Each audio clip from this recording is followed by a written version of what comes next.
Hi friends, and welcome back to my channel, and say hello to my cat tail. So this is going to be my September wrap up. So this is going to be from September 15th to the 30th. And if you are interested in what I read prior to that, check out my mid-month wrap up. And also check out any of the vlogs that I have put out this month. I vlog every single book that I read, and I also go pretty in-depth into my thoughts on them. So the first thing I want to talk about is One Hot Italian Summer.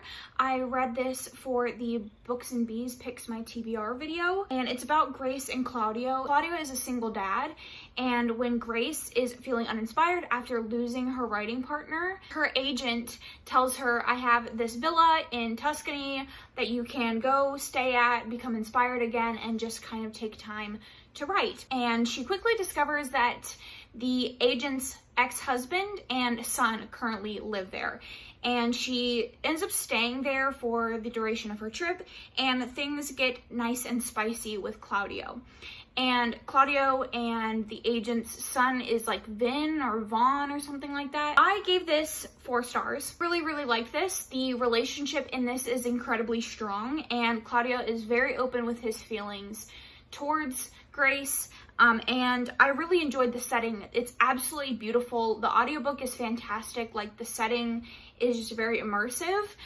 But this is prime example for why I don't like kids in books. I don't read kids in books because I often find them to be characters that the author doesn't really put time and energy into, and whereas you sometimes have side characters that nobody really cares about that you can kind of make more one-dimensional because the kid is there and you're making me aware of the fact that one of our characters is a single parent. I need the kid to be in the book, and that's how I felt about this one. It was glaringly obvious that the child was there to be a source of conflict. His largest portion in the book was the last like 2% of the conflict, so that was the biggest issue that I had with it. And it just couldn't, it made it like glaringly obvious that the book would have been better if he was just a person and not a single father. I then read The Master, and I listened to this also on audiobook, and this is about Kat and Max. And Kat is a Cuban escort, and Max is like a Russian mobster who hires her for a night. And Max is very cold and very much like, we won't kiss, we won't really touch, I'm gonna hit it from behind, and that's pretty much it. And Kat, who has really never done this before, she's like, yeah, no, that's not happening. She finds Max extremely attractive, and she starts dancing on him and grinding on him, and he immediately feels an attraction for her. And so he ends up hiring her again, which is something that he's never done before. And so he hires her again, and after a mishap, he takes her hostage. So it's a captor-captive situation for a bit of this. I gave this 4 stars. The chemistry in this relationship was absolutely bonkers. I don't think I've ever read a relationship so strong with so much chemistry and so much tension. You could feel yourself loving the couple more and more, and you feeling the characters' growth individually and together as the story went on. She was on the run from something in her past, and she was incredibly feisty and didn't take any of Max's shit. And Max was this like very cold, quiet guy who really grows to laugh and be fun and enjoy Kat's presence. There are several scenes in this that I did not like. There is a particular birth control scene that rubbed me the wrong way. More importantly, the sex in this was not my thing. I didn't enjoy listening to it. The dirty talk I was not a fan of. So next up, I read The Nordic King, and I listened to the audiobook of this, and this is about Aurora and Axel. Aurora is Axel's kid's nanny, and in the prologue we see a scene where Axel finds out that his wife is cheating on him, and the confrontation ends in a car accident that kills his wife. And we skip forward about 4 years, and we see Aurora come into Freya and Clara's life as their nanny, and they are immediately in love with her and immediately want them as their nanny, but Axel is very put off by her. He immediately says, you know, bring in another nanny. She's too attractive. Like, I don't want her near myself or my kids. But they end up coming to a deal and she becomes their nanny. And Axel is the king of Denmark. So the relationship between Aurora and him is very much hidden from the kids, from paparazzi, from the royal family. That's kind of the forbidden aspect of this. And I gave this 3 stars. This is a good example of a romance with kids in it that I didn't mind the kids, because she's a nanny. So the kids are inherently more part of the story. You would think with single parent, because the kid is literally in their lives nonstop, that would also be an inherent part of the book, but I just don't really find that to be the case. But most of the nanny romances that I have read, which isn't a lot because I actively avoid books with kids in them, but most of the nanny books that I have read are a central part and are written well in the story. So I actually really liked Freya and Claire. I loved their characters. They brought a kind of like lightheartedness to the story, and they were really enjoyable. They were funny and they were cute. And the chemistry between Axel and Aurora was palpable. Their chemistry was fantastic. You could feel the sexual tension. But I wish that we had gotten a little bit more of them working as a couple to understand why they would work. Because everything was so forbidden, I didn't feel like we really got a whole lot of like them being good once they get over that forbiddenness. So then I read Bittersweet, which was the highlight of this whole reading vlog. I loved Bittersweet. It is the first book in the True North series, and it's about Griff and Audrey.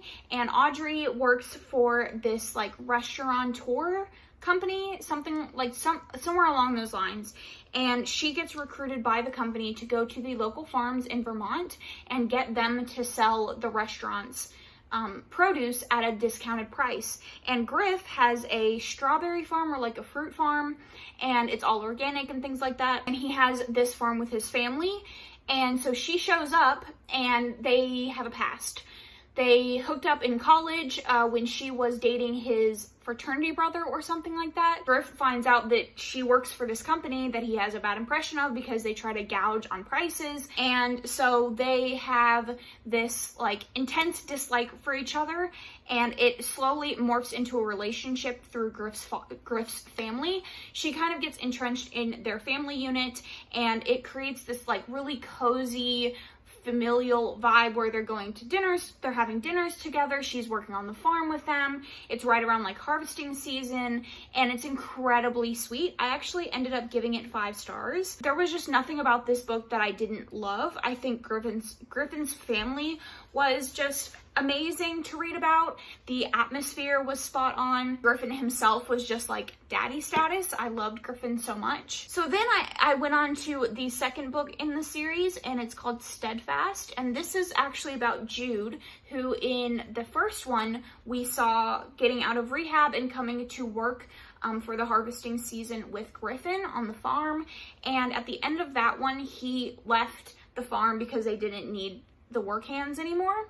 And so he goes back to his town. And this one has a significantly different feeling than the first one does. This is about Jude, who is a recovering drug addict, and Sophie, who was his high school sweetheart. And there was an accident while he was high on drugs that ended up killing her brother. And he gets put in prison, and then out of prison he goes to rehab and then to the farm, and now he is back living with his dad. And his dad is very absent. They own a like body shop place, but he doesn't really take care of it. It's about to be shut down. He comes back to this town where he knows all the drug dealers, and he is fighting every day to not go back to drugs. And then he's also stressing about his family business being shut down. And he starts doing community service at a church for like a soup kitchen kind of thing. And that's where he runs into Sophie, whose father is the sheriff, and her life is also kind of falling apart. Her mother is lost in her grief, and her father is extremely abusive to her, and they kind of spark up their relationship again. And it starts out very forbidden because Jude is not well liked, and her dad wouldn't support a relationship between the two given their past. I ended up giving this 4 stars. This is incredibly emotional. You're dealing with Sophie's issues, you're dealing with Jude's issues, and so the atmosphere in this is extremely different. The town feels different, and you're occasionally getting the Griffin's family with the dinners and things like that, but it feels very different and very emotional. Again, I felt like with this one as well, I didn't really see them as like a present couple. It was forbidden. It was them hooking up and getting out their sexual tension together, but I didn't really see how they work together now.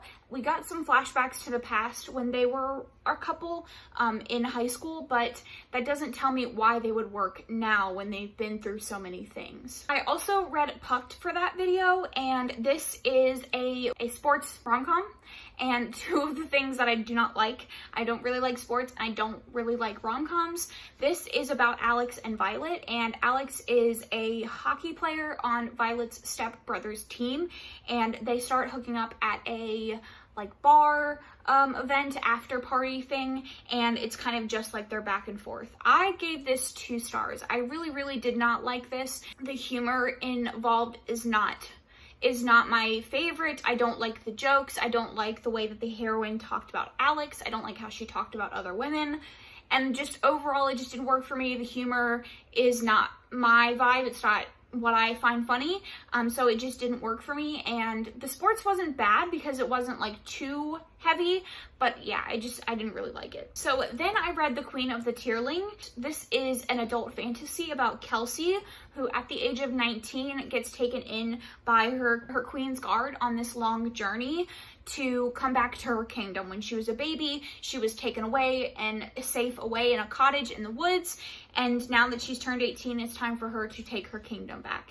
And right away, we kind of get an understanding of how corrupt this kingdom is, and when Kelsey gets there, she immediately wants to change it. There's a lot of slavery going on, and there is this Red Queen who seems to be this oppressive dictator in a like surrounding kingdom. So she's slowly trying to fit into her space while also dealing with some people that are trying to take her out because of the changes that she's making in the kingdom. I gave this 4 stars. I really liked this. I think it was a strong beginning to a fantasy series. Also kind of liked the budding relationship, and I liked several of the relationships between Kelsey and her queen's guards. I think her right-hand man was very interesting, but there's several things about this that I didn't like. There is an overpowered necklace aspect, which is one of my pet peeves in fantasy. I don't like when you use plot armor through things like necklaces or powers that are just overpowered, so that you really lower the stakes in your story, and I know that things are going to ultimately end up fine, rather than just letting these bad things play out and having our characters deal with them. So there is a necklace that saves her life and lets her know that these bad things are happening in her kingdom, so she can stop them before they happen, and I don't like that. And then I also didn't really like the world building. It's a very confusing world because it feels very medieval, but it's almost as if it's a future in which an apocalypse happened, and then post-apocalypse, they came over to the United States and settled in the United States, and there were these kingdoms, and there's like some modern technology, but other technology doesn't exist, and so it's very weird, not very well explained, and I had to dock a star for those 2 things. So next up was definitely my favorite read of the month, and that was Kingdom of Copper. This is the 2nd book in the Davabad trilogy, so I can't fully go into what it's about, but this follows Nahiri, Dara, and Ali, and this is a Middle Eastern inspired fantasy story with jinn and magical cities and a lot of political machinations. And this one takes place 5 years after the first one, where our characters are kind of separated, and this is them coming back together. I gave this 5 stars. I thought this was absolutely stunning. I liked it a lot more than I liked the first one, which I also gave 5 stars. The intricacies of every character's interaction and how they dealt with the world was absolutely insane, and S.A. Chakraborty has to have like Brandon Sanderson size brains, because the interactions and the way that this world works and how every little thing affects each other is just absolutely nutty. And I really think that the world building is like hard none. Like there's nothing that compares to this world building. It was fantastic and just gorgeous and beautiful and so beautifully written. And I loved the relationships in this. I love Nahiri. I love Ali.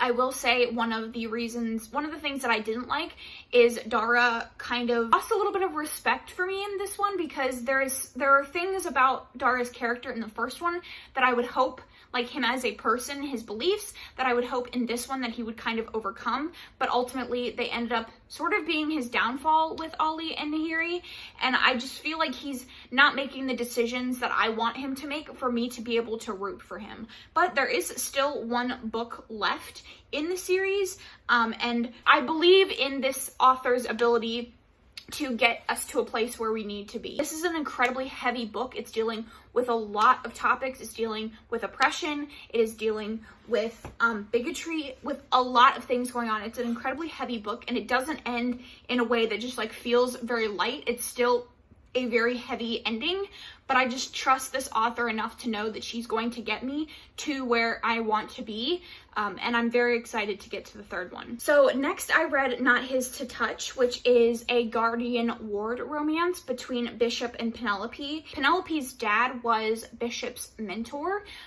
Bishop had an incredibly dark past with his father. At the age of 17, he ran away from home, and this is where Penelope's father kind of took over and became his mentor. Whereas Penelope didn't really have her dad in her life. She was often shipped off to boarding schools, and he wasn't really present. He didn't really visit her, and so she's felt alone a lot of her life. And this book kicks off with Penelope's dad dying and her going to meet Bishop, who is going to be her guardian until she turns 18, and the trustee of her estate until she turns 19. And this meeting is very interesting because we see the different sides of Penelope and Bishop. Penelope right off the bat leaves a bad impression with Bishop because in an effort to kind of hide how jealous she is of Bishop and how hurt she is by her father's actions, she forces herself on Bishop, is very flirty with him, and he's immediately repulsed and finds it inappropriate. But at the funeral, she is visibly distraught. She is sobbing. She can't even go into the funeral home for any length of time, and Bishop ends up supporting her and holding her while she cries, and they ultimately end up not staying and going back to the house. And this is kind of what leads Penelope to believe that this is where she's meant to be, and she gets herself suspended, and 4 months later she comes back to live with Bishop and end her school year there. And I gave this 2 stars. I think that their relationship was sexy. The sex scenes were sexy. This whole guardian ward dynamic I really like off the bat. I think it's like great tension. But their relationship in particular, and the way that this was written, was a lot of the issue. We have a lot of scenes where they'll have sex, where Bishop will be overcome with his like libido, and then he will, at the very end of the scene after they've had sex, he'll push Penelope away and basically tell her like, I'm bad, I can't be with you. And it's scene after scene after scene after scene after scene, and ultimately it just was too much, like the same scene over and over again, and I hated the conflict. Something happens to Penelope that is extremely traumatic, and he makes it about himself, and that's how he is the entire time. She says repeatedly, I am an adult, I can make decisions for myself, because nothing happens until she's 18, but I can make decisions for myself, and he keeps taking that autonomy away from her, which is one of my biggest pet peeves in stories. I will say that I appreciate him being open about why he can't be with her. From the very beginning, I would say about 20% of the way in, you find out about the dark past. So I appreciate that open honesty, but taking away her agency and her ability to make her own decisions about her life it got old after about the 15th scene. So yes, I gave this 2 stars. Next up, I read Surrender by Rilzy Adams. This I gave 5 stars. It is a sexcation novella, childhood friends to lovers, about Yara and Lennox. And they were best friends all the way up until college, and then after college they kind of lost touch a little bit, but before they lost touch, they made a deal that 12 years from that day where the last time they saw each other, they would have 2 nights together of sex, and that would be it. And so this is what it is. This is extremely sexy. There's some public sex scenes if you are into that, And I love the way that rilzy Adams writes relationships. They're so just like, the tension between her characters is done so well, and just like, it just is palpable. Her sex scenes are fantastic, and her characters always feel very real, especially her heroes. They always are just like perfect. So 5 stars, highly, highly recommend. It's not very long. It's only like 50 pages, so I can't really say a whole lot about it, but another definite hit from rilzy Adams. All right, so then I read Crossed by Death. This is a cozy mystery about Paisley, who is a like historic scavenger. So she scavenger, is that a word? Like someone that goes into like historic buildings and pulls out furniture and things that could possibly be sold. And she does this in a building that is about to be condemned. It's an old gas station. And she finds a dead body there, and it ultimately ends up her being entrenched in this investigation to discover what's going on, who this dead person is, how they relate to the owners, etc., etc. I gave this 3 stars. I liked it. It was cute. It had a kid in it, so, you know, the kid was being passed off all the time and not really in the story, but it was a good start to a series, and the relationship between her and the sheriff was cute. Next up, I listened to the audiobook for Work For It. This is my first Talia Hibbert. It is an romance between Griffin and Ula. Griffin is an outcast in this small town because he is very large and a lot of people call him ugly, and he is open about his sexuality. And Ula comes to town on the guise of writing a book. And him and Griffin have a bad interaction in a bar in which they're hooking up outside. And this is the first inclination we get that Ula doesn't really like physical touch. There is some trauma there. There is some bad feelings there, and he feels incredibly disgusted by physical touch.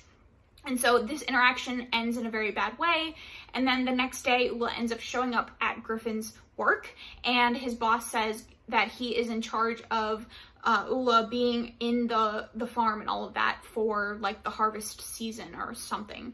And so they kind of have this cat and mouse dynamic, this hate for each other where they are just rude all the time, and then feelings grow from there. I gave this 3 stars. I really, really enjoyed it. I don't really have much to say aside from the fact that it's just like 2 grumpy men falling in love with each other, and it was great. And then the last thing that I read in September was The Golden Boys, and this was a 4-star read. So this is a new adult bully romance. They are 18 and it is their senior year in high school, and it is about West and Blue. West is one of the 3 ruling brothers of the school. It's him, his brother Dane, and his brother Stearling, and they go to this school called Cypress Prep, and it is a private school. And in this town there's like the north side and the south side, and of course the south side is like, you know, the poor side, and that is where Blue lives with her sister. And she ends up getting accepted into Cypress Prep. And in the beginning of the book, they meet each other at a party, and, well, they don't meet, but they like, eye fuck each other at a party, and then West finds a picture of Blue from the waist up naked in his dad's phone, so he decides, I'm gonna ruin her, basically, to assuage that guilt about his mom. Enlists his brothers and the girls of their like pack to cause some hell for Blue and Blue. And there's also this Gossip Girl-esque element where at the end of each chapter you get like a blast from Gossip Girl with like drama from the school.